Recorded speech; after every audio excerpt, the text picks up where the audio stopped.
자, 이사야서 5장 1절부터 7절 말씀 되겠습니다.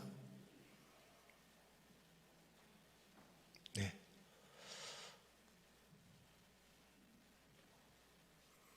여러분이 1절부터 7절까지 크게 어떻게 크게 읽어주실 수 있겠죠? 좀 도와주세요. 시작.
아멘.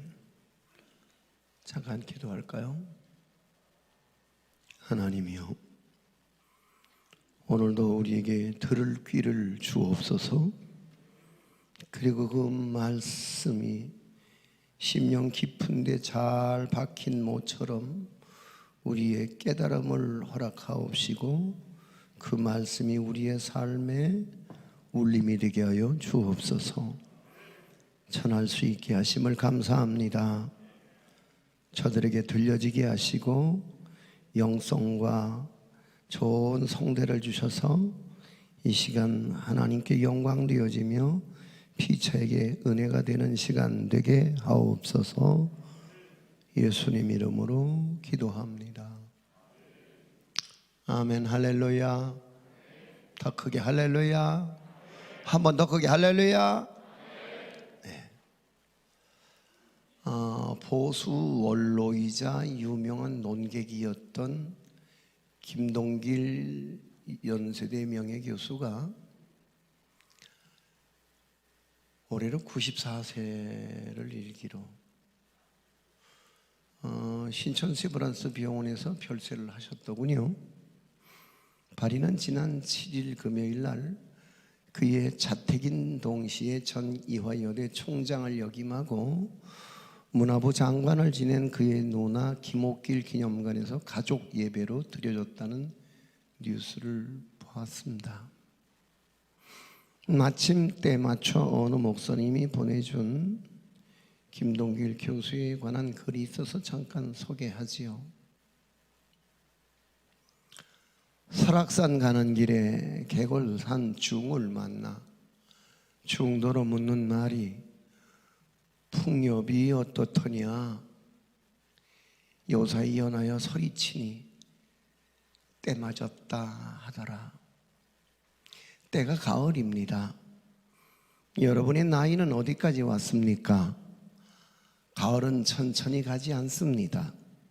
음악의 용어로 이야기하자면 그저 20대, 30대까지는 굉장히 더디 갑니다.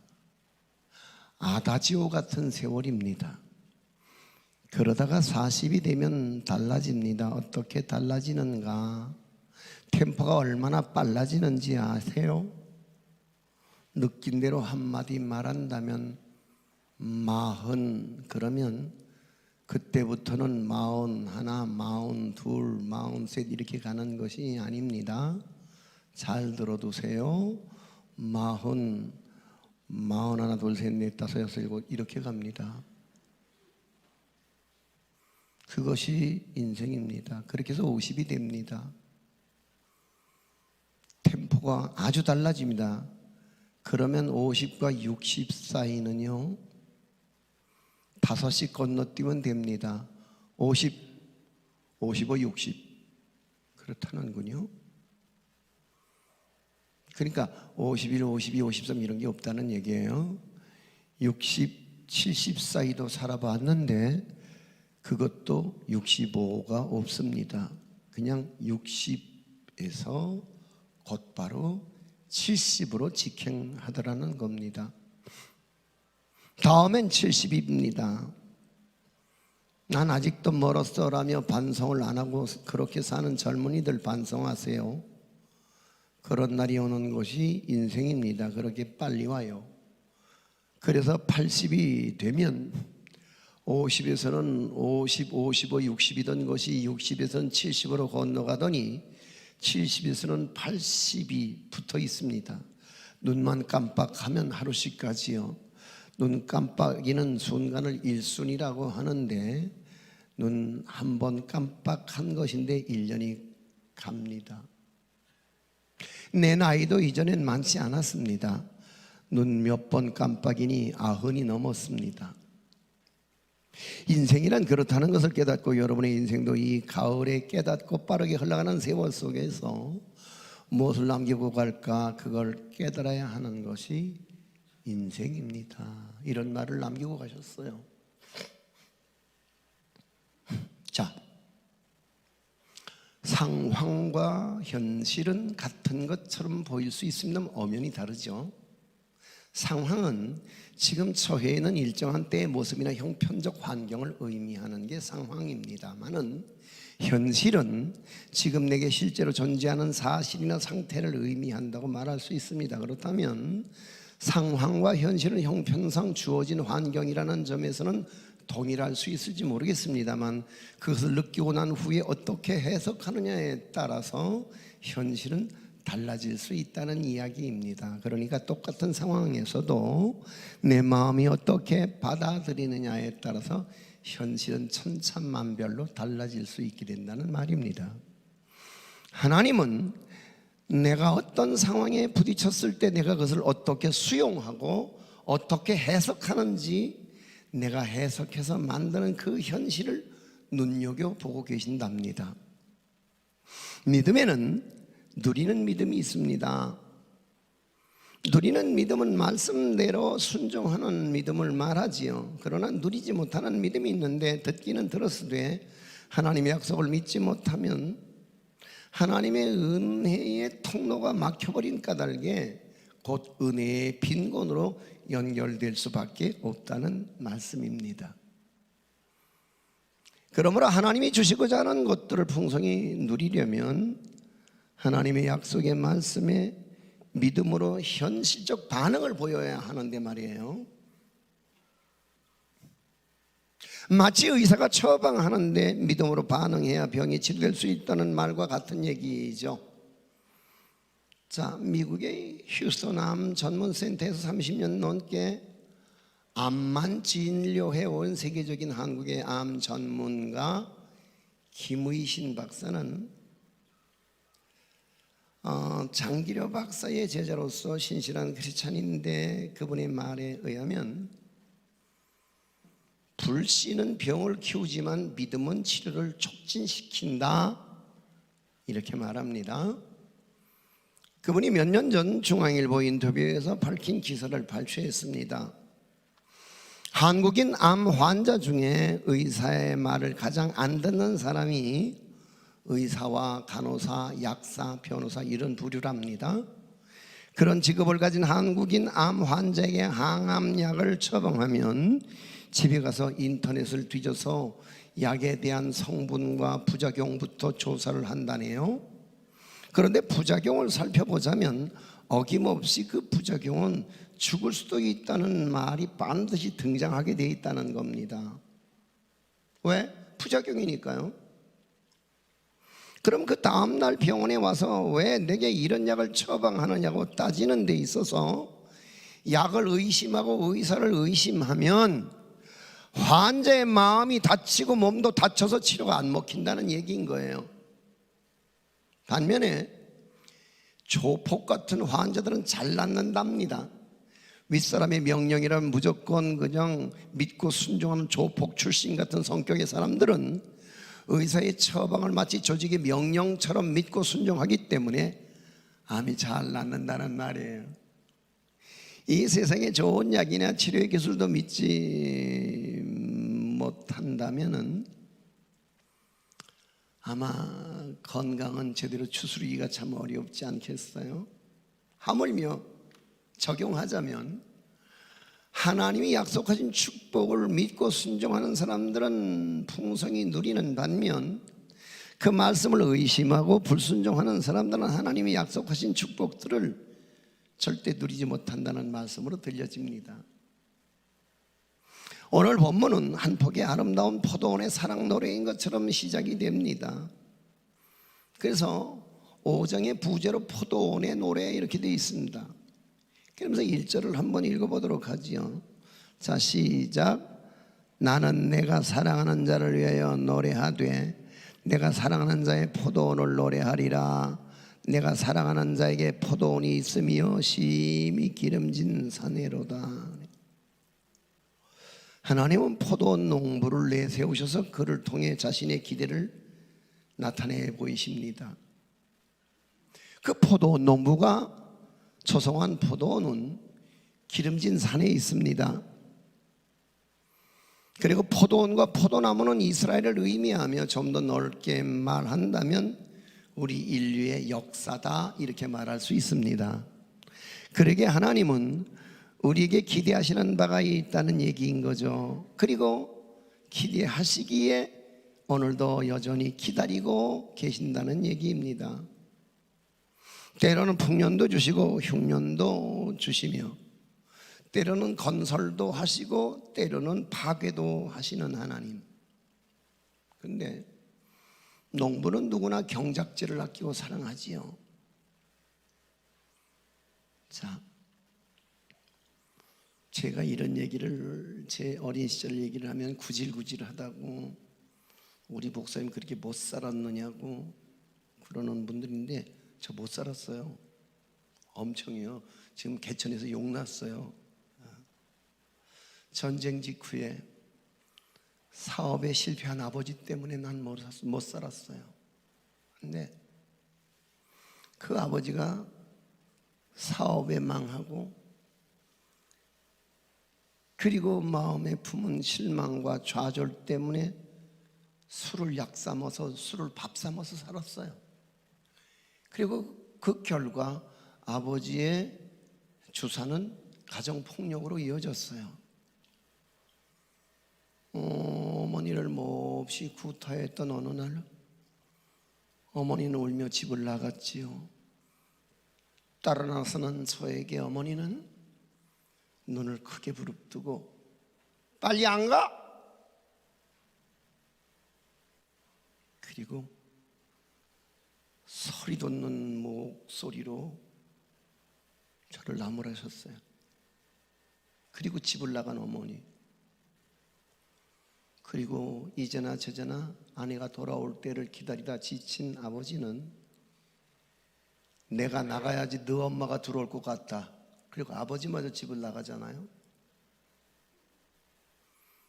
먹을 게 없었어요. 그래서 그날은 누구네 집에선가 건네준 술찌꺼기를, 근데 그것도 제대로 어느 만큼 손이 가야지 먹을 수 있게 된다는 거예요. 그냥 먹으면 맛이 없잖아요. 거기다가 그저 당원이라도 넣고 그래서 끓여서라도 먹어야지 그게 먹을 만해지는 건데, 배고픈 길에 그걸 그냥 마구잡이로 숟가락으로 퍼먹었던 제 위에 3살을 더 먹은 형은 술이 취해서 곤드레가 됐어요. 그리고 사흘 굶어 남의 담 넘지 않을 사람 없다고 그날 형은 옷을 홀딱 벗겼어요. 제 옷을. 형도 옷을 홀딱 벗고 소풀이 하나를 들고 남의 들지도 않은 고구마 밭을 습격을 갔어요. 근데 하얀 옷을 입으면 보이니까 가서 이제 엎드려서 막 기어다니면서 남의 밭, 고구마 밭 하나를 완전히 그냥 망가뜨려 놨는데 그날 고구마가 요만큼밖에 안 들었어요. 때가 안 돼서. 그래서 그 때가 안 된 고구마를 한 소쿠리를 만들기 위해서 남의 1년 농사를 완전하게 망가뜨려 버렸어요. 그리고 돌아와서 집을 향해 오는데 누군가 창문에 어른거리는 그림자가 있어. 홍아야, 홍아, 저거 밭주인 아저씨나 봐. 그리고 저희 눈에 비친 그림자는 여간 어머니의 모습이었어요. 집을 나간 어머니는 그것들이 죽지 않고 살았는지 확인하고 싶었던 거죠. 그래서 와서 창문으로 들여다보니 하나는 널브러져서 자는데 나머지는 안 보이는 거라 어머니 눈을 둥그렇게 뜨고 자식들을 찾는 자식들이 다 보이지를 않는데 우리가 보니 어머니야. 그래서 어둠에 그냥 옷을 홀딱 벗은 것도 잊어버리고 어머니를 향해서 쫓아나가서 엄마! 그러고 안겼던 그날 어머니는 알몸에 우리를 끌어안고 울었죠. 그리고 그날 그 고구마를 씻어서 솥에 앉히면서 어머니는 그렇게 울었어요. 애미가 죄가 많아서 새끼들이 훔쳐온 고구마를 삶아줘야 되는 이런 운명은 무슨 기구한 팔자냐 이게. 그리고 어머니는 우셨어요. 근데 그날 어머니는 저희한테 큰 교훈을 주셨어요. 굶어 죽어도 남의 거 훔치는 건 도둑놈이야 이놈들아. 그리고 어머니는 그날 우리와 함께 잠을 청하고 다음날 가서 식모살이를 해서 받은 월급으로 받임자를 찾아가요. 찾아가서 백배 사죄하고 애들이 철이 없고 먹을 게 없어서 1년 농사를 다 망쳤군요. 아이고 죄송합니다. 아이고 미안합니다. 도지를 물어줬어요. 근데 그날 그 주인이 했다는 말이 내 마음에 오래 남아요. 뭐냐면 고구마 밭을 보던 날 내 두 팔이 잘라진 줄 알았다는 얘기를 했다는 거예요. 무슨 얘기냐? 농사 짓는 사람에게 있어서 경작지는 자기의 손이 움직인 만큼 풍성해지기 때문에 양팔 같다고 말하는 표현이 과장된 표현은 아닐 거라는 생각이네요. 맞죠? 농부는 누구나 경작지를 아끼고 사랑하지요.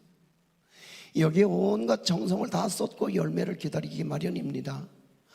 여기서 기다림이란 감성적이거나 정적인 것이 아니라 동적인 것이며 열심을 다하는 행동적인 것입니다.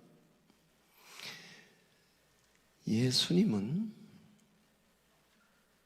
우리의 역사를 주관하기 위해서 이 땅에 오셨습니다. 하나님은 예수 그리스도를 우리를 위해 보내주실 때에 우리의 죄를 사하시고 구속하기 위해서 십자가상에서 친히 물과 피를 다 쏟으셨습니다. 여기에 수고와 정성과 엄청난 희생이 따랐으며 하나님의 아픔이 있었음을 우린 기억합니다. 자, 본문의 말씀 중에 보면은 기다림이라는 단어가 히브리 단어로 카와라고 하는 단어인데요. 이게 4번 나오거든요. 그래서 2절 하반절에 보니까 바랐더니, 4절 하반절에도 기다렸거늘, 7절 하반절에도 보니까 바라셨더니, 또 한 번 바라셨더니, 이렇게 카와라고 하는 단어가 등장을 해요. 그런데 이게 다 똑같은 기다림의 같은 의미이거든요. 사랑하는 성도 여러분, 이 기다림의 개념은 그런 거예요. 포도나무를 심고 열매가 맺히기를 기다리는 것은 마땅한 일인 거예요. 또한 극상품 포도나무를 심었으니 극상품의 열매가 맺히기를 바라는 것 또한 마땅한 일인 거예요. 그 기름진 땅을 파서 돌을 제거하고 극상품 포도나무를 구해다 심었는데, 그리고 이것을 보호하기 위해서 울타리를 두르고 망대도 세우고 그 안에 포도가 열리면은 이젠 그걸로 와인을 담그려고 술틀까지 다 파서 구비해 놓은 마당에 이만하면 농부가 포도원에 할 수 있는 일은 다 완벽하게 구비해 놓았다고 말할 수 있겠습니다만은, 이제 포도원 농부가 가질 것은 단 한 가지밖에 없는 입장이죠. 좋은 포도 열매를 바라고 기다리는 기대감. 맞죠? 사람은 누구나 기대하고 기대받는 존재로 살아갑니다. 그 기대가 어떤 사람에게는 긍정적인 에너지가 되기도 하지만 또 어떤 사람에게는 견딜 수 없는 무거운 짐이 되기도 하지요. 기대라는 말은 어떤 일이 있기를 바라거나 어떤 일이 생길 것이라는 예측 또는 어떤 일이 이루어지기를 바라고 기다리는 감정, 이렇게 되어 있어요. 사전에서 의미하는 기대라는 말의 뜻이에요. 자, 오늘 3절 말씀에 한번 읽어보면은, 자, 읽어주실래요? 시작.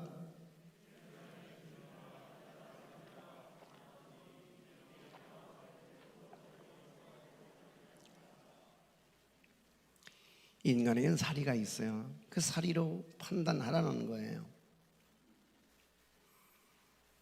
그러니까 포도농부 입장에서는 기대한 것이 잘못됐다든지 그러지 않았다는 것을 분명하게 쇠기를 받고 있습니다. 그런데 4절 말씀으로 이어 들어갑니다. 자, 한 번 더 시작. 내가 내 포도원을 위하여 행한 것 외에 무엇을 더할 것이 있으랴. 내가 좋은 포도 맺기를 기다렸거늘 들포도를 맺으면 어찌 됨인고. 그래요. 더할 수 없을 만큼 충분히 현실성 있게 포도원을 조성하고 그리고 그 포도원에서 열매를 기대했단 말이에요. 근데 상품 가치는 말할 것도 없고 볼품도 없고 먹을 수도 없는 들포도를 맺었다는 얘기 아닙니까? 그러니까 양의 문제가 아니라 뭐의 문제? 질의 문제란 말이에요.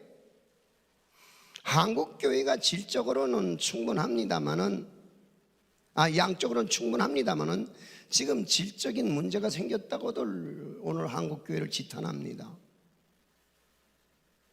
하나님의 기대는 무너졌다는 거죠. 하나님은 그들 때문에 절망하셨고 그들 때문에 분노하셨다는 얘기예요.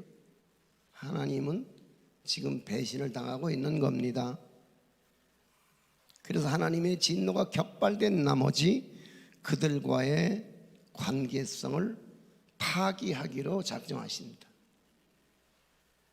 마치 화가 난 포도원 농부가 포도원을 불살라버리는 것처럼 하나님께서는 이스라엘과 유다를 망하게 하시겠다고 하는 예언입니다. 우린 마태복음 13장 27절 이하에서 예수 그리스도의 제자들이 예수님께 좋은 씨를 심지 아니하였나이까? 그런데 가라지가 어디서 생겼겠나이까? 라고 질문했을 때 주님의 대답이 무엇이었느냐 하면은 원수가 와서 곡식 가운데 가라지를 덧버리고 갔구나, 이렇게 말씀하신단 말이에요. 그러니까 하나님의 기대는 잘못된 기대가 아니라는 사실 전제로 해서 여러분 그거예요. 하나님이 우리를 향하여 부르심이나 기대하심은 부담이 아닌 축복 그 자체이련만. 그렇잖아요. 마치 새 등짝에 얹혀진 날개는 부담이 아니라 축복인 거거든요. 조금 더 접근해 들어가자면 오늘 우리의 어깨 위에 얹어진 사명은 짐이 아닌 힘이라는 거예요. 아멘. 근데 이게 어느 날부턴가 이게 이제 짐으로 여겨져서 짐스럽게 생각한 나머지 짐을 지고 교회를 왔다가 짐을 지고 집으로 돌아가는 우리에게 있어서 이 새 날개가 축복이 아닌 부담이 된 것처럼 우리에게는 이 하나님이 우리에게 주신 사명이 힘이 아니라 짐이 된다는 사실 앞에 우리는 지금 우리의 믿음의 상태를 다시 체크해 봐야 될 필요가 있다는 거예요. 제가 종종 요즘에 이제 교회의 영성을 다시 재정비하기 위해서 여러분에게 개인적으로 뭔가 해주세요, 뭔가 하십시오, 뭔가 해주시겠습니까? 라고 하는 제안을 할 때에 아주 철저하게 정색을 하고 그리고 제 말에 토달고 그리고 내빼는 분들이 계십니다. 여러분, 사명은 짐이 아니라 힘입니다. 그 사명 때문에 오늘도 우리는 행복할 수 있으며 그 사명 때문에 오늘도 우리는 이 길을 지치지 않고 달려갈 수 있게 되는 줄로 믿으시면 아멘 하십시오. 할렐루야. 자, 하나님께서 이스라엘 백성들에 대해서 기대하신 것은 기대할 만한 조건을 다 완벽하게 준비해 놓으셨기 때문이에요. 그래서 하나님은 그것을 다 준비해 놓고 잠잠히 기다리시며 기대하셨습니다마는 그 기대가 지금 무너져 내린 거죠. 그러니 포도원 주인이 되신 아버지 하나님의 심정이 어떠하셨겠어요?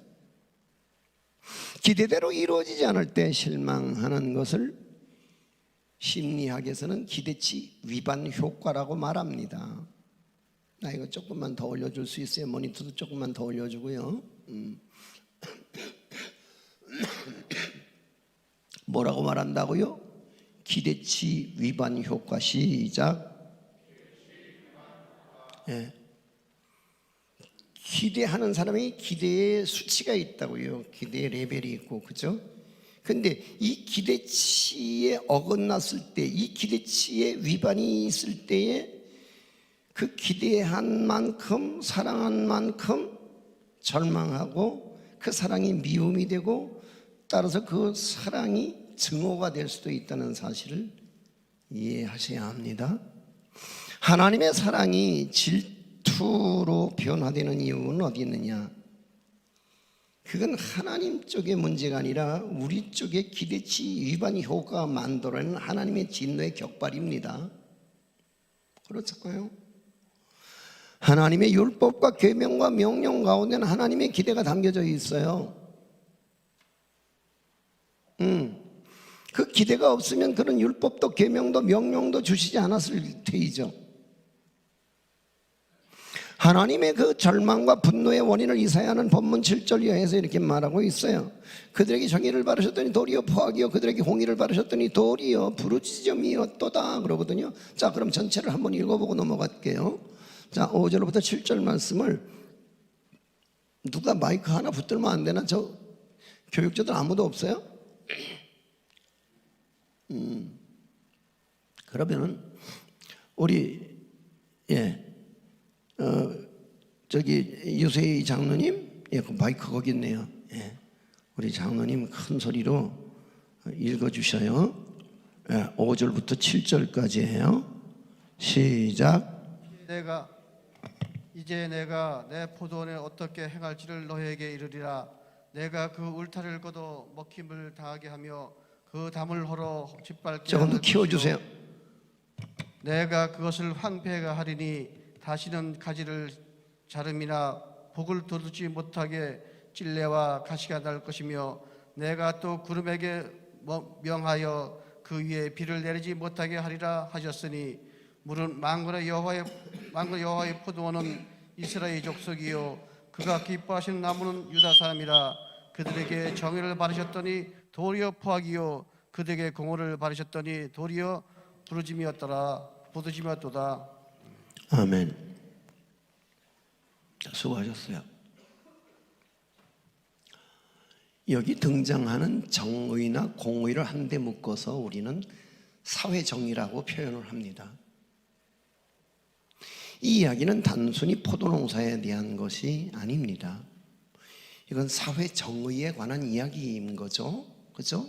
그러니까 이사야는 이것을 하나님과 이스라엘과의 관계에 대한 비유로 말씀하고 있는데 7절에서 포도 주인은 누구다?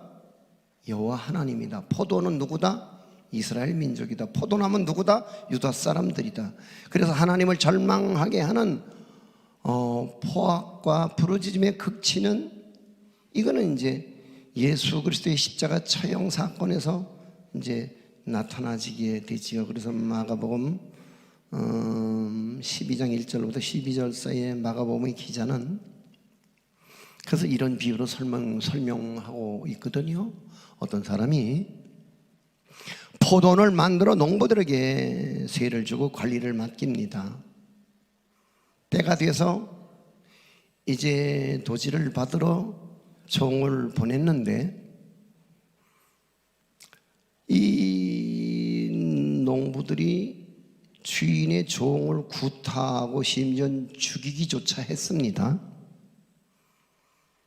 그리고 참다 못한 주인은 마침내 아들을 보내면 뭔가 말이 통할 줄 알고 아들아 좀 힘들지만 네가 좀 다녀와야 되겠다. 그리고 주인이 아들을 농부들에게 보냈는데 포도원 주인이 보낸 아들을 농부들이 죽여버립니다. 포도원 주인은 대노합니다. 그리고 그 농부들을 진멸하고 그리고 마침내 포도원의 관리를 다른 사람에게 맡기는 것을 보게 됩니다. 응? 자, 그게 뭐냐? 그게 축소되어진 인류의 역사라는 거예요. 그 주인의 아들을 쳐 죽인 사건이 십자가 사건이라는 거예요. 이스라엘이 망한 것은 군사력이나 경제력이나 외교력이 부족해서 망한 게 아니었다는 사실을 우리는 잘 압니다. 하나님 앞에서 범죄했기 때문에 망했던 거거든요. 삶의 자리에서 그들이 정의와 공의를 실천하지 않았기 때문에 망했다는 얘기인 거잖아요. 자, 그렇다면 이 이야기를 오늘 우리에게로 옮겨보십시다. 오늘 우리도 특별한 은혜를 받은 것에 대해서는 사실이지만 우리가 하나님께서 기뻐하시는 옳고 바른 삶을 살아가야 되는데 이렇게 살지 못한다면 하나님은 마침내 무서운 심판을 내리실 것이고 하나님이 진노는 격발될 것이다. 이 사실을 우리는 기억해야 된다는 거죠. 사회 정의가 실종돼 가고 있다고 생각들 안 하십니까? 그러면 이 실종되어져가는 사회 정의를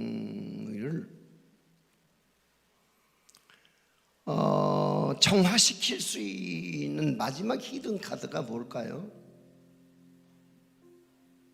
그게 교회고 그게 말씀이란 말이죠. 그렇잖아요. 여러분, 하나님의 징계와 심판은 결코 우리에게 멀리 있는 동화 속의 이야기는 아닙니다. 그렇다면 잊지 말고 우리는 기억해야 합니다.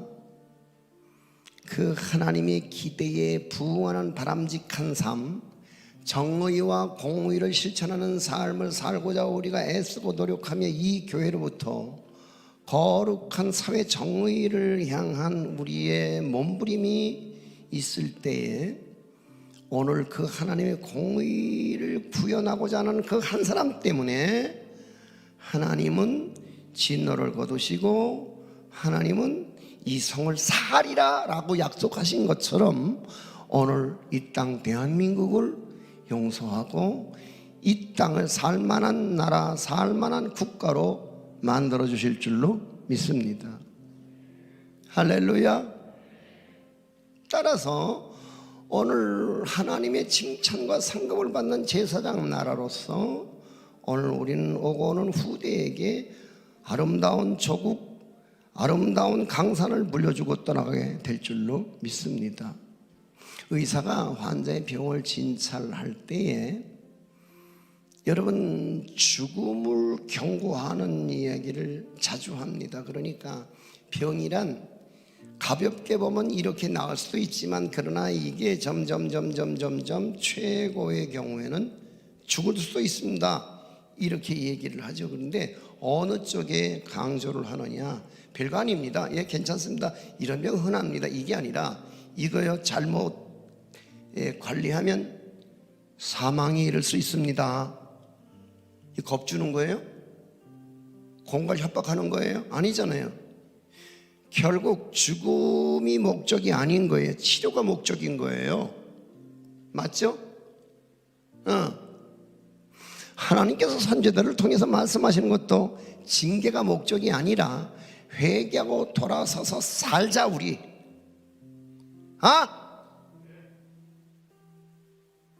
그런 얘기인 거잖아요. 그러니까 선지자 이사야의 예언도 이스라엘의 죄악성을 폭로하며 하나님의 진노를 말하고는 있지만 징계가 궁극적인 목적이 아니더라는 거죠. 그들이 이제라도 범죄를 그치고 그리고 돌아서서 하나님 앞에 돌아와서 회복되는 것이 이 지금 이사야 선지자가 외치는 그 외침의 진짜 목적이 거기에 있다는 거죠. 아직 때가 늦지 않았다.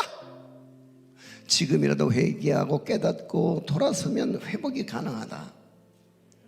사실 선지자 이사야를 통해서 말씀하신 후 바벨론의 침공까지 거의 100여 년이라는 시간의 어간이 기회가 주어져 있었습니다.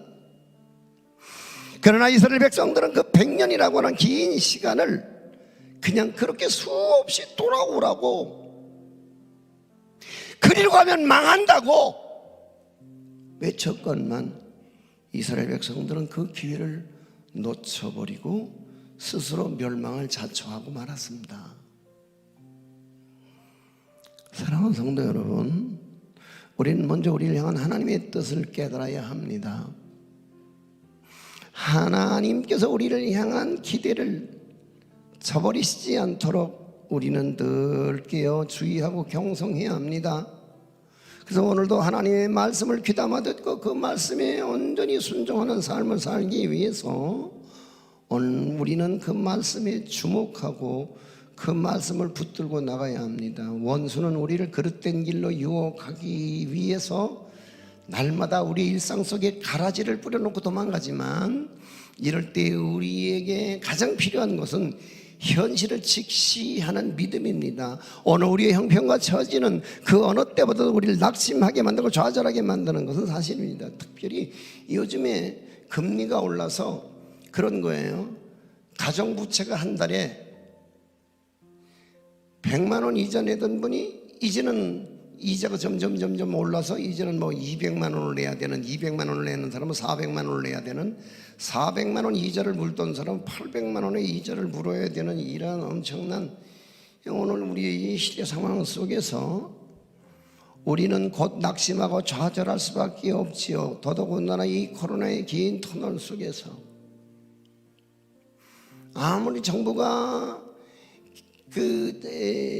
경기 부양책으로 별별 제도를 다 만들고 아이들을 다 쏟아내도 오늘 이 대한민국과 온 세계 열방에 침체된 경기가 살아날 기미가 보이질 않습니다. 그래서 어려운 거죠. 그게 절망스러운 거죠. 자, 그럼에도 불구하고 우리를 권하신 주님의 큰 은혜를 생각하면서 오늘 우리에게 주어진 이 상황을 믿음으로 재해석해서 오늘 현실적 감사로 그 주님의 기대에 부응하기 위해 오늘도 우리가 다시 한번 주님 앞에 엎드릴 때에 우리는 마침내 주님이 주신 그 좋은 포도나무의 좋은 열매를 풍성하게 맺게 될 것이라고 확신합니다. 할렐루야, 할렐루야. 사랑하는 성도 여러분, 오늘 모두들 상황이 어렵다고 말합니다마는, 그러나 오늘 이 현재의 상황을 믿음으로 재해석해서 오늘 우리의 현실로 적용할 때에 우리는 다시 일어나게 될 것입니다. 그런 은혜가 오늘 저와 여러분 모두에게 간증이 되고 찬송이 되길 소망합니다. 우리 함께 찬양할까요?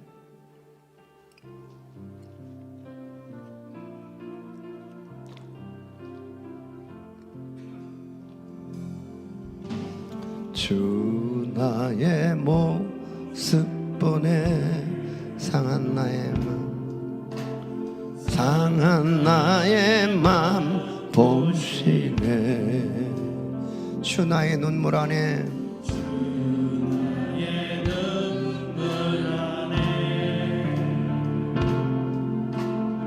홀로 울던 맘 아시네. 주 내게 있네. 그 사랑이 날 채우네. 주 은혜 내게 있네. 주 은혜 내게 있네. 그 은혜로 날 세우네. 세상 소망 다 사라져 가도 주의 사랑은 끝이 없으니 살아가는 이 모든 순간이 주 은혜 나는 믿네. 세상 소망 다 사라져 가도 주의 사랑은 끝이 없으니 살아가는 이 모든 순간이 은혜임을 나는 믿네. 세상 소망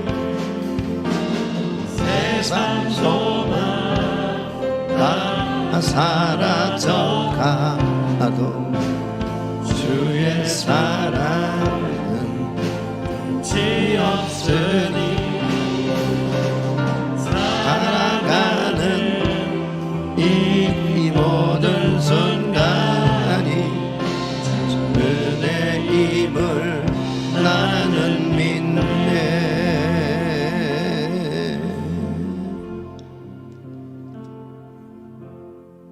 두 손을 가슴에 얹어 보십시다. 여러분, 오늘 우리에게 주어진 상황은 녹록하지 않습니다. 그러나 현실은 우리의 마음 먹기 달렸고 우리의 믿음에 달려 있습니다. 상황을 소망적인 현실로 바꿔낼 수 있는 능력이 오늘 우리의 믿음 안에 있음을 기억하시고 우리 다 함께 주여 한번 부르고 기도하며 나가도록 하겠습니다. 주여,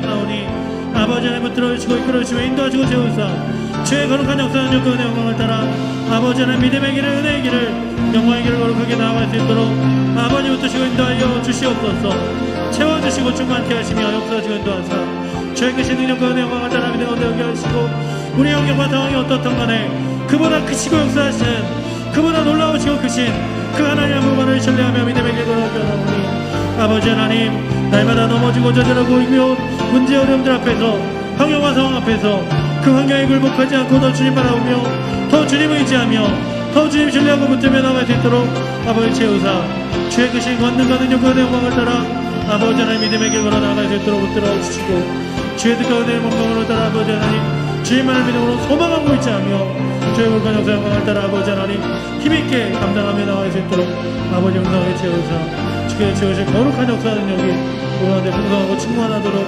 주님 채우시고 인도하여 주시옵시고 주님 이끌어 주시옵소서. 그 하나님 거룩한 나라 영광을 소망하게 하시고 힘들더라도 아버지 모든 소망이 주님께 있음에 상황은 주님의 어렵지 가운데 않습니다. 있음에 주님만 붙들며 나갈 수 우리의 있도록 모든 삶에 하나님의 현실을 직시하소서. 믿음의 안목을 허락하여 주시옵소서. 믿음으로 일서게 하시고 믿음으로 마침내 달려갈 수 있는 하나님의 사람들이 다 되게 하여 주옵소서. 예수 기도합니다. 아멘.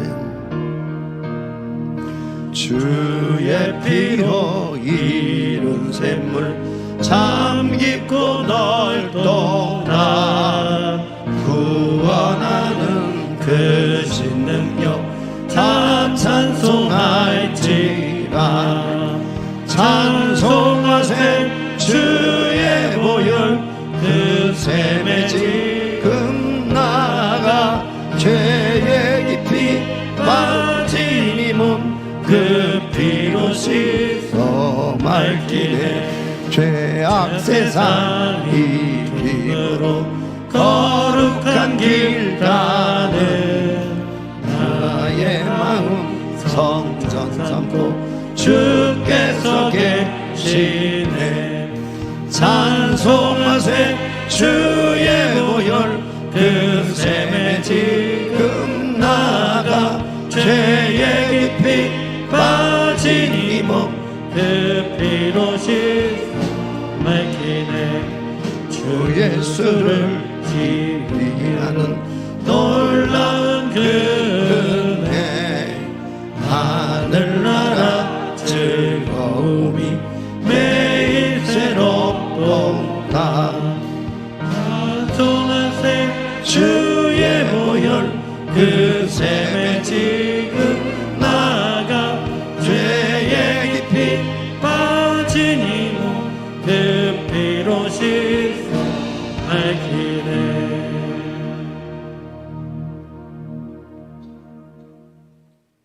하나님, 이 결실의 가을에 열매 없는 가을나무처럼 들포도를 맺을까 주 앞에 구하나이다. 하나님의 정의와 공의를 만족시켜드리기 위한 건강한 교회로 몸부림치게 하시고 오늘도 이 사회와 역사 앞에 아름다운 믿음의 흔적을 남기고 떠나갈 수 있는 거룩한 믿음의 사람들이 이곳에 모여 날마다 거룩한 역사를 꿈꾸며 거룩한 역사를 구현할 수 있는데 기여할 수 있게 하옵소서. 귀한 물질이 쓰여지는 곳마다 하나님이 기뻐하시는 일들이 벌어지게 하여 주옵시고 죽었던 영혼이 살아나게 하시고 떠났던 이들이 돌아오게 하여 주옵시며 무너진 재단들마다 다시 수축되어진 은혜가 있게 하여 주시옵소서. 귀한 물질을 흘려보냅니다. 세상으로. 그리고 이 물질을 흘러가는 곳에서 하나님의 영광이 충만하게 하옵소서. 드리는 이들의 손길과 산업에도 복을 내려주시고 저들이 울며 씨를 뿌린 대로 거둠이 있게 하여 주옵소서. 예수님 이름으로 봉헌 기도하옵나이다. 아멘.